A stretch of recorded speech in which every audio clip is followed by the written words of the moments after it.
Do you sell an online course or other digital product in your business? Chances are that if you do, you also have a sales page for it. And if you want more of those sales page visitors to actually convert into customers, stick around because I'm going to share with you 7 of the biggest mistakes people are making on their sales pages and how to avoid them. We're gonna be alright.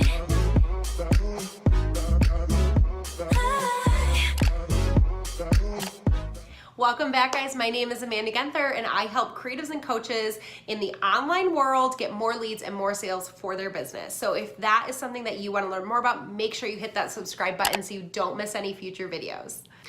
All right, so today we are talking about 7 of the biggest mistakes business owners are making on their sales pages and how to avoid them. Mistake number 1, and if you don't get this right, then none of the other ones matter. Mistake number 1 is your page takes way too long to load. According to Google DoubleClick, websites that load in 5 seconds on mobile see 70% longer session durations, which means that if it loads within 5 seconds, 70% of people will stick around to actually read your sales page. So if your sales page is taking a little bit too long to load, here are a couple things that you can try to do to speed it up.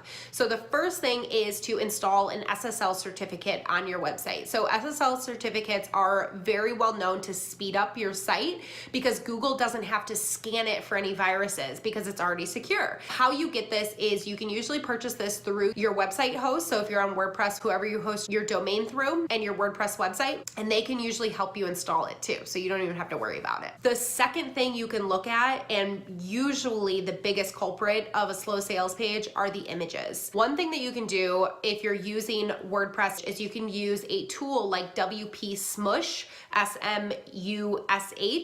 It is a free plugin that you can use to compress your image sizes, which drastically will speed up your sales page. I've done this on so many of my clients' sales pages to get it loading faster, and it works every single time. The second mistake people are making on their sales pages is you don't have a clear opening headline. If someone doesn't land on your sales page and immediately know whether or not this is for them, then you're doing something wrong. You have to grab their attention and hook them so that they stay on the page and keep on reading. If it's not clear whether or not it's for them, they're going to click away and most likely not come back to your sales page. Grab their attention and make it feel like you are talking directly to them. The third mistake people are making on their sales pages is having too many distractions. A few of the culprits here are navigation menus and headers and footers. Another thing you want to do is you want to make sure that all pop-ups are disabled from your sales page. Make sure you set up a rule that says do not show this pop-up on this sales page. The other thing that you can do to remove distractions is make sure you get rid of all outside links. So the number 1 place I find this is client testimonials. Put the URL in there, but just don't link it. Okay, so step number 4. Do you want to know the easiest way to lose money? It's to bury your buy now buttons in your sales page so that people can't find them. A couple of the things that I recommend to do for your buy now buttons is make them a contrasting color. So a color that maybe you haven't used anywhere else on your sales page, use that color for your buy now button. Another thing you can do is you can use contrasting backgrounds for the entire call to action section. So that will really make that entire section kind of pop out so that people, no matter what, if they're scrolling down the page, it's gonna stand out to them. They cannot miss it. This one may seem obvious, but I'm gonna say it anyways. Make sure your button looks like a button. So this is not the time or place to get fancy with how your button looks. I want it to look like a clickable button. Another thing you can do is include multiple call to actions so that if they do miss one of the call to action buttons on your sales page, there's a good chance there's another one farther down the page as they're reading. All right, and the 5th mistake is not including enough visuals on your sales page. A few visuals that I recommend including on all of your sales pages are testimonial photos.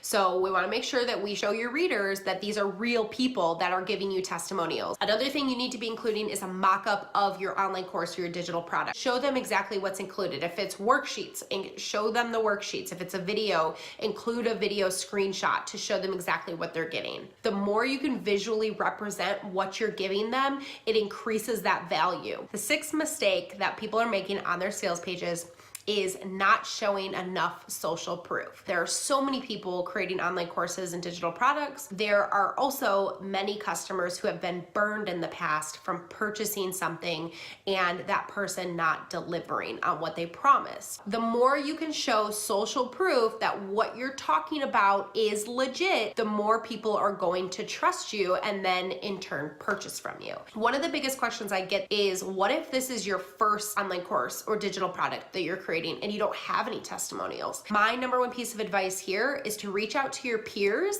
and any mentors that you have and ask them to give you a recommendation or a referral that you can include. It shows them that you do know what you're talking about and you are an expert in that industry. The seventh mistake that I see people making on their sales pages is that it's not mobile friendly. According to CMS report, average smartphone conversion rates are up 64% compared to the average desktop conversion rate. So that just means more people are buying from their phone than they are from a desktop. And then according to Google, over 40% of online transactions are now done on mobile. So this is huge for our sales page. If over 40% of online transactions are done on mobile and we aren't paying attention to what our sales page looks on mobile, we are definitely losing sales and losing customers. The bottom line is, if your sales page is not easy to read or use on a mobile phone, you are going to be leaving money on the table. So what I want you to do is I want you to go and I want you to pull up your sales page on your smartphone and look at it. Does it look good? Does it work well?